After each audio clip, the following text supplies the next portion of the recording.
Hello friends, welcome all of you to my channel Sonali's menu. আজকের পর্বে আমি আপনাদের সাথে শেয়ার করব বরফি বা পারফেক্ট সন্দেশ তৈরি করার রেসিপি। এটা খেতে কিন্তু খুব টেস্টি হয়েছে। আমি একটা ভেঙে দেখাচ্ছি, দেখুন কতটা সফট আর পারফেক্ট হয়েছে। এই পুজোতেই আপনারা এইভাবে বরফি বানিয়ে ফেলুন, আশা করি আপনাদেরও ভালো লাগবে। ভালো লাগলে প্লিজ সাবস্ক্রাইব করবেন, লাইক শেয়ার আর কমেন্টের মাধ্যমে জানাতে ভুলবেন না রেসিপিটি কেমন লাগলো।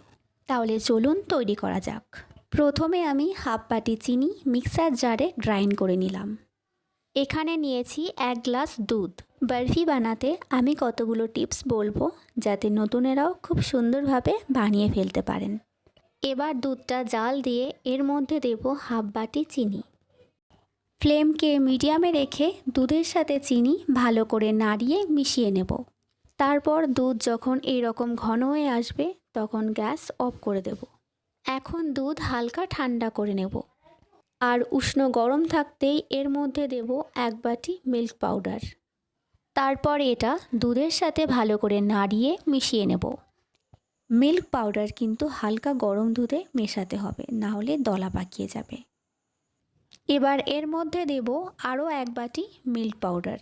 এখানে আমি টোটাল 2 বাটি মিল্ক পাউডার দিয়েছি। আর গ্যাস অফ করে কিন্তু এটা মিশিয়ে নিতে হবে। এখন দেখুন মিল্ক পাউডার দুধের সাথে ভালো করে মিশে গেছে। এবার আমি গ্যাস অন করে দেব। এখন ফ্লেমকে লোতে রেখে এটা কিন্তু এইভাবে অনবরত নাড়তে থাকতে হবে, না হলে বরফি ঠিকভাবে তৈরি হবে না। এখন আমি এর মধ্যে অ্যাড করব 2 এলাচের গুঁড়ো। তারপর এটা ভালো করে মিশিয়ে নেব। এখানে আমি একটা বক্স নিয়েছি, এর মধ্যে একটা পেপার পেতে সামান্য অয়েল ব্রাশ করে নিচ্ছি। আর এটা কিন্তু আগেই রেডি করে রাখতে হবে।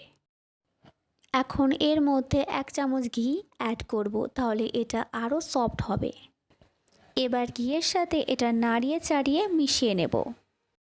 দেখুন এখন কিন্তু এটা প্রায় হয়ে এসেছে,